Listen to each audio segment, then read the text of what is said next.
There's always been talk in this country about prepping, getting ready for a certain disaster. Now that could be a natural disaster, or it could be a man-made disaster, such as an invasion, a war, something like that breaks out.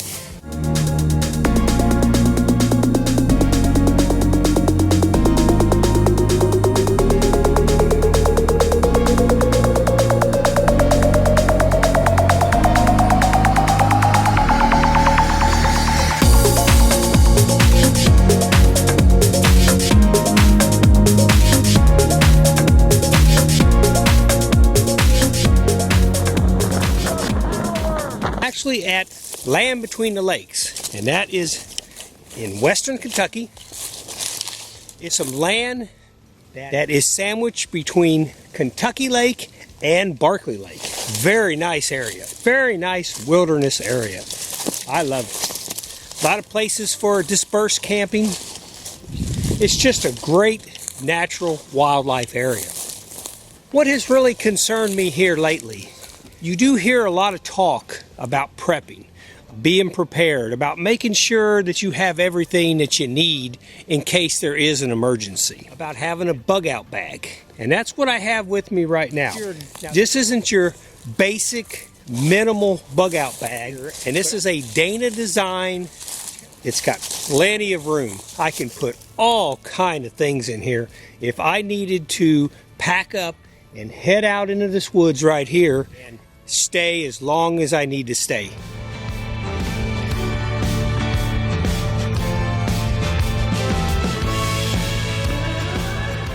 So I thought I'd take the afternoon to come out into the woods to walk around with my pack to make sure everything fits good.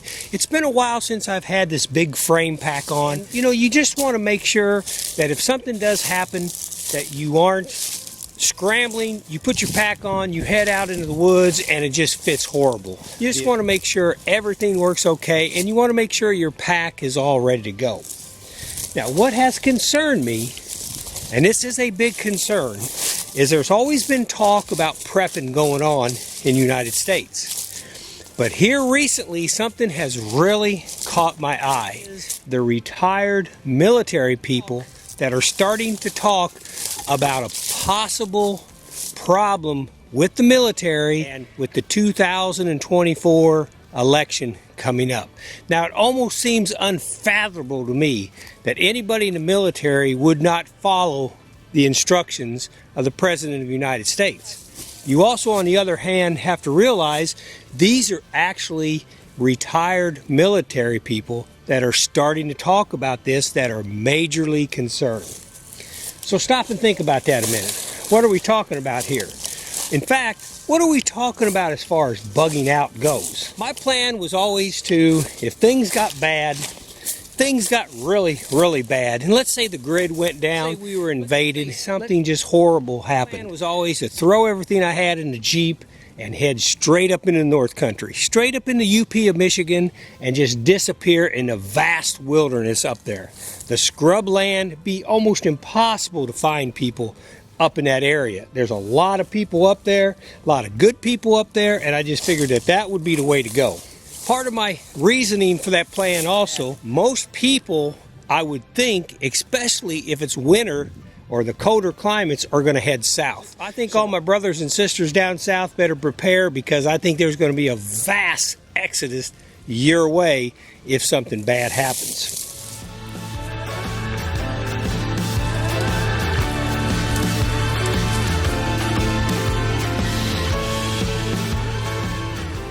Then I had a vision in my head that appeared one day, actually in a church gathering.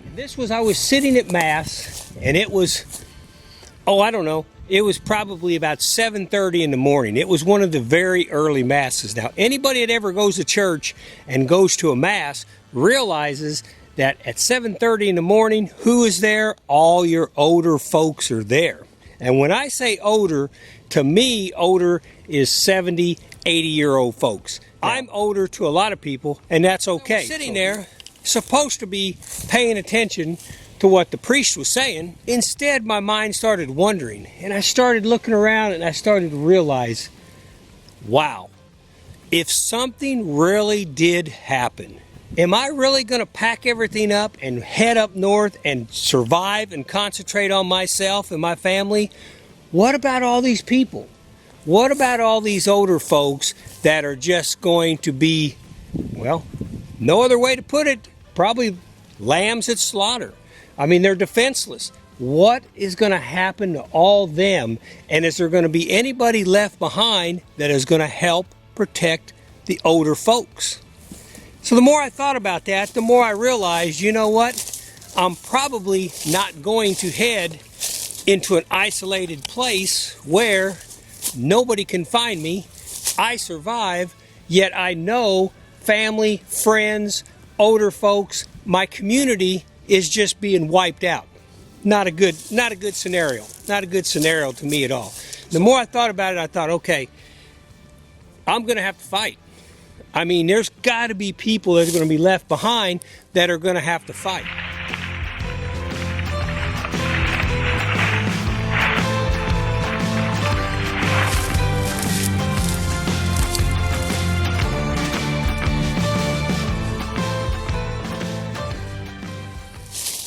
That's bringing me up to another reason why I'm out here today. So I've got my pack, and I'm making sure everything works on it, and it feels pretty good. I got to thinking, what about a bug out machine? What kind of bug out machine do you have? Now, if you go on YouTube and you look around, you'll see that there are so many people have some very nice bug out machines. I mean, these are machines that are fixed up, jacked up, all the winches and big tires and rack systems, and just unbelievable. I mean, beautiful, beautiful machines. Very expensive machines. Now, where am I going with this? Well, seems to me like in bad times, the one thing you wouldn't want to be doing is showing off your wealth. Now, when you're driving an $80, $90, $100,000 machine down the road, yeah, you got a nice bug out machine, but think of all the attention that you were drawing at yourself. It wasn't long ago, me and Mrs. Melissa were on a trip. We pulled over in Alabama, about central Alabama, pulled over for a break in kind of an abandoned setting right there, and we were just going to eat some lunch. And we weren't there 5 minutes, and all of a sudden this vehicle pulls up, dark windows went down. These people inside wanted money. Now, they didn't point a gun, they didn't rob us, but they said, hey, we're in trouble, blah, blah, blah. We got to make it back to Mobile, blah, blah, blah. Would you please give us some handouts? You know, I was standing on the other side of the Montana with the door open. The Montana was between them and me. And I basically just looked at him and said, we don't have anything. That's it. That's all I said. The lady driving never looked at me, just instantly put the accelerator on, and they took off. The guy was mad. He didn't like that answer. But she knew we didn't have anything. Now, why was that acceptable to me? It's because I'm driving a 2004 Pontiac Montana. I am driving a machine that nobody notices, and who with any kind of money or wealth whatsoever would be driving a 2004 Pontiac Montana. So my point is, when it comes to bug out machines, do you really want something that's going to stick out? Do you really want something that people are going to notice going down the highway, that people are going to want to take from you? Interesting point of view.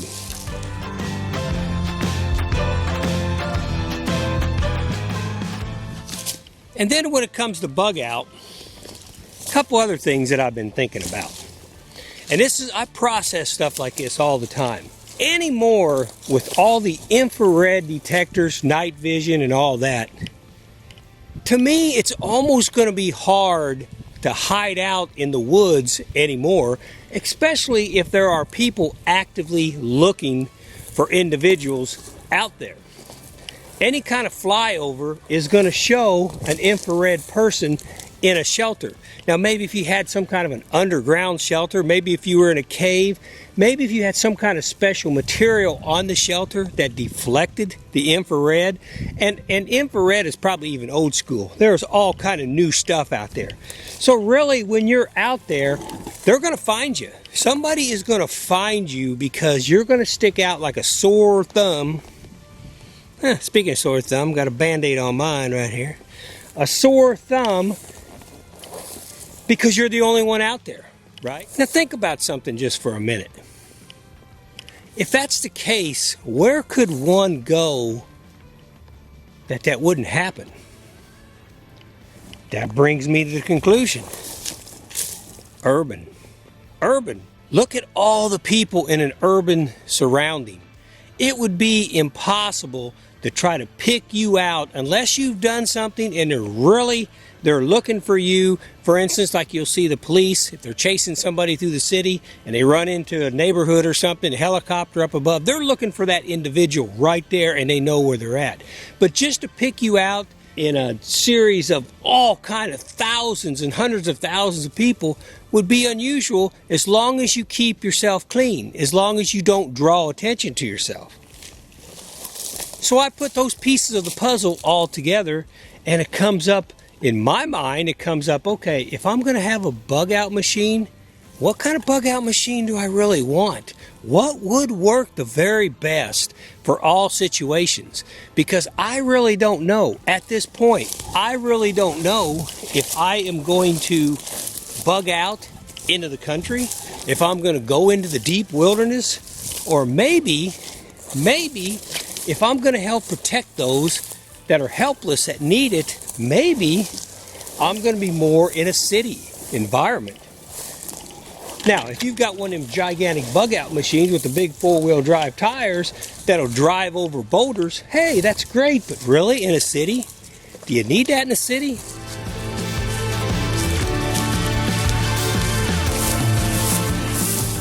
Process all this, it just makes me realize that maybe I've got a pretty good bug out machine. Yes, I think so. So what I'm thinking here is I got this camouflage covering. This would work pretty good if you were out in the woods. Rather than have a vehicle sitting there and shiny and all painted and looking pretty sweet and sticks out like crazy, you got some camouflage covering like this would help. And it's probably important that if you're thinking about going out in the woods and you're bugging out and keeping your machine with you, it wouldn't be a bad idea to come up with some kind of coverage like this right here.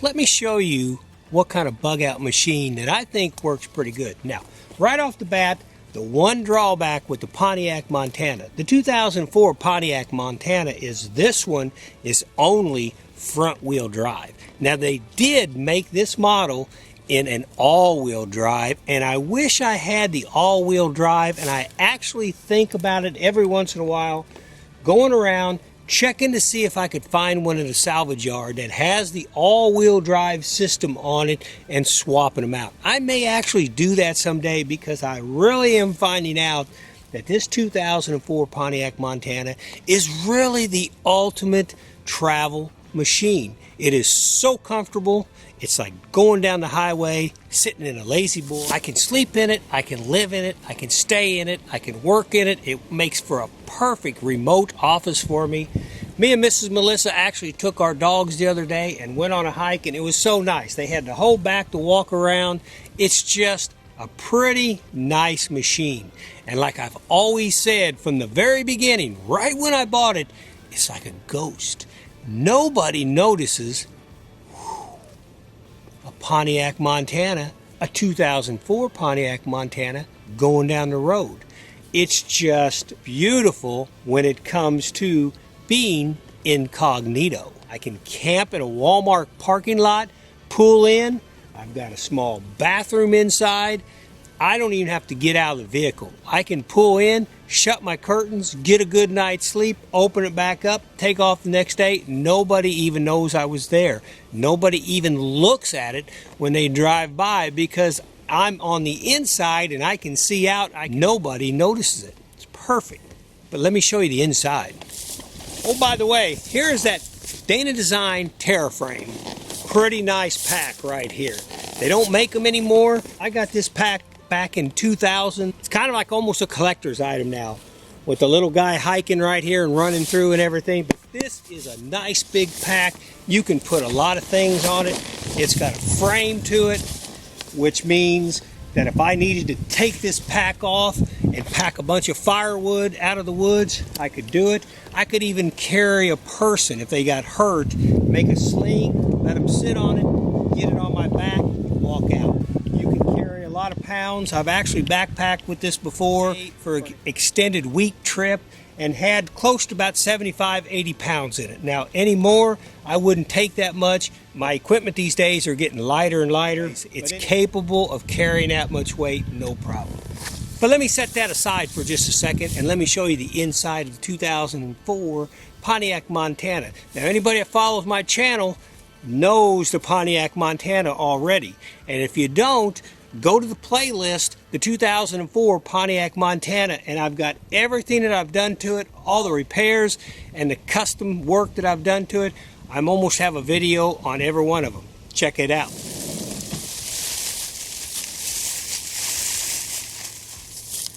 Now this camel cover that I just got, I just recently received it. This is actually the first time that I put it on the 2004 Pontiac Montana. And I realized there's going to be a lot of different things that I could do to it. It has the reinforced netting to it. It made it a little bit difficult throwing it over the vehicle, but that also gives it a lot of strength. So I'm going to continue to work on this system. Like I said, I'm out here today to start getting everything together and making sure that if something does happen in this country, I'm going to be ready to rock and roll, and I think you should too. Now don't get me wrong, I'm not really trying to talk anybody into buying a 2004 Pontiac Montana. Number one, they're very, very hard to find, and number two, a lot of them weren't taken good care of. Mechanically, they're not sound.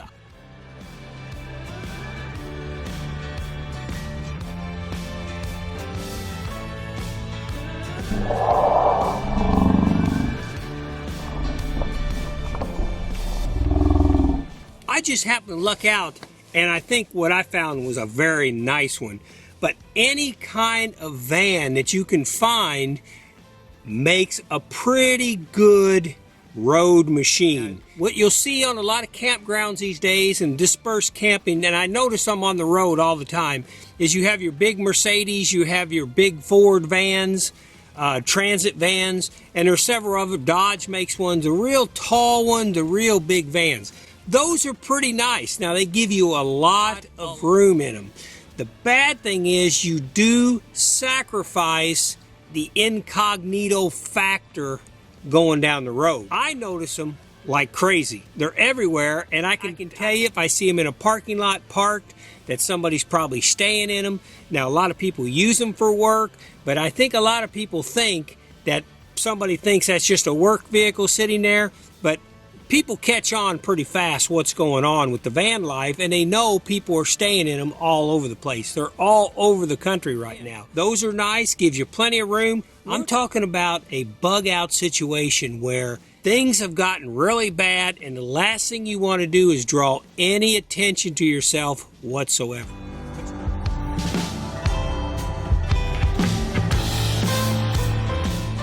But you can see in the Pontiac right here, once again, I've got all the videos out to show you how I made the bed system in the back. I've got my office chair right here. My office chair will fold down. This bed folds out. I've got plenty of room to sleep. I've got plenty of room to storage. I actually have a rack system on the top that I can put stuff up on top, which works pretty good.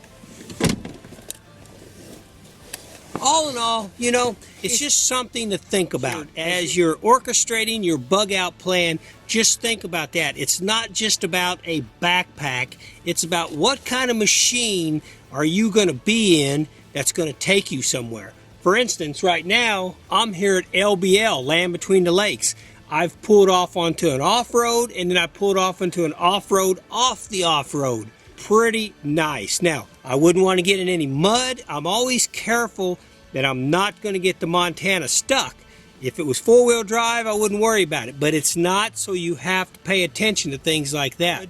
Camp out here tonight, go into Paducah, Kentucky. I could camp in there tomorrow night at a Walmart. I could leave there, go to another wilderness, go back into a city in Nashville, go down to Atlanta. There's a lot of places I can go, and I don't think I will draw much attention to myself whatsoever. So in your bug out plan, think about that. Have your supplies ready, have your fire starters and your warm clothes and your shovels and all that kind of thing.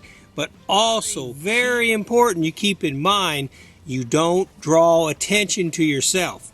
Another nice thing about the 2004 Pontiac Montana is it gets pretty good gas mileage. Right now I'm getting about 23, 24 miles to the gallon out on the highway, and that's pretty good. Coming this way today, I paid $3.19 a gallon. If you've got a bug out machine that's getting 15 miles a gallon, you're going to have to think about that. You want something with fairly good gas mileage, because that's going to come into play too. So anyways, I hope this helps. I appreciate you coming to the channel. That's LAF Space Film Fest. That's capital LAF Space Film Fest. Hey, if you would, hit that subscribe button, hammer it down. I appreciate it. That helps me to come out here in places like this, kind of set everything up, practice it not only for myself, but to show you in case it's something that you might be interested in doing.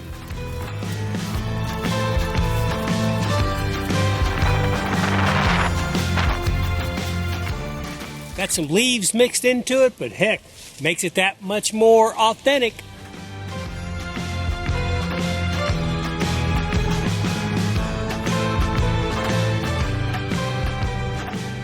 Okay, so you can see the road systems out here in LBL, like an offshoot road. This isn't a main road. This isn't a paved road. You can see that it's gravel, but it's pretty nice. It's got some water hose in it every once in a while, but it's a pretty nice system. I came along here, and then I saw this offshoot right here, and I thought, well, that looks pretty good right there. I'll show you exactly where I'm parked. And this is the dispersed camping that you can find here at LBL. That's pretty nice right here. Because I've four-wheeling forever since I was in my teens, I know how to walk on a path or a road like this and know whether it's going to be soft or not. And this actually has a gravel base to it. So it tells me somebody maybe at one time, this was either a homestead back here, or it might have been they put this gravel on here and they made this little area right here just for dispersed camping, which is pretty cool. In LBL, it takes a $50 permit per year. You buy that permit, you can stay as long as you want. And I think I read if you stay in one place for 14 days, you have to move, but only a mile away from where you stayed before and set up again. So that's a pretty good deal. Most places I've been to, once you move, you've got to leave the area totally, then come back in another 14 days. Here, you don't have to. You can literally move a mile down the road and set up again. From what I understand, you can come back here again 14 days later and set up in your same spot. So there's that side road I was on. And I drove up here, come around the corner. There I am, all set up, ready to go. Now, if I was really trying to bug out where nobody would find me, this vehicle here would be parked like back here in this clump of cedar trees. I'd get my vehicle parked back in there, trim some limbs, get it parked back in there, and really, when you think about it, it'd be very, very hard to see. Not impossible to see, but very hard to see. So I appreciate you coming to the channel. I've thought about this bug out thing for a long time. I want to give a big shout out to Fun in the Woods with David Pearson. He does a good job. He explains the bug out thing. He explains the bug out bags. If you really want to know what should be in a bug out bag, go to David's channel and check out some of his videos. You'll appreciate it. David, I appreciate you, and I enjoy watching your videos, and I learn a lot from you. Appreciate it, brother. Hey, if you have any comments, if you have any suggestions, if you don't like the 2004 Pontiac Montana as a bug out machine, let me know. That's okay with me. It's not going to hurt my feelings none. I think for what I have in the machine, I think the machine is solid. I fix everything. If something breaks on the machine, I think it's a pretty good bug out machine. 2004 Pontiac Montana. Like a ghost going down the road.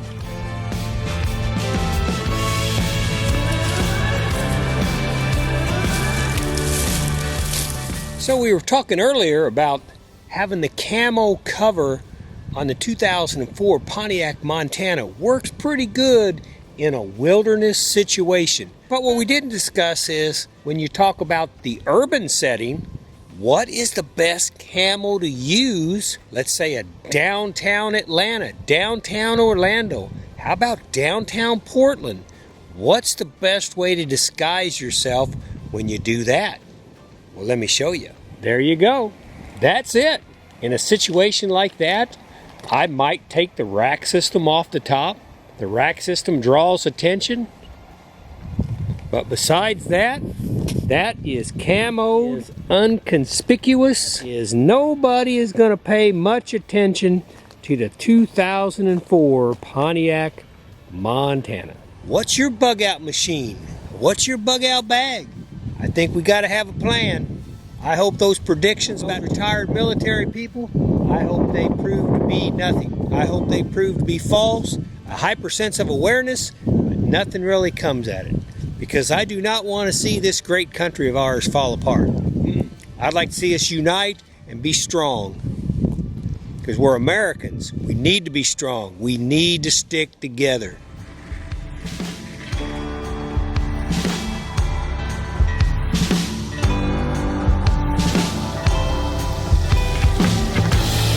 And you, have a good day.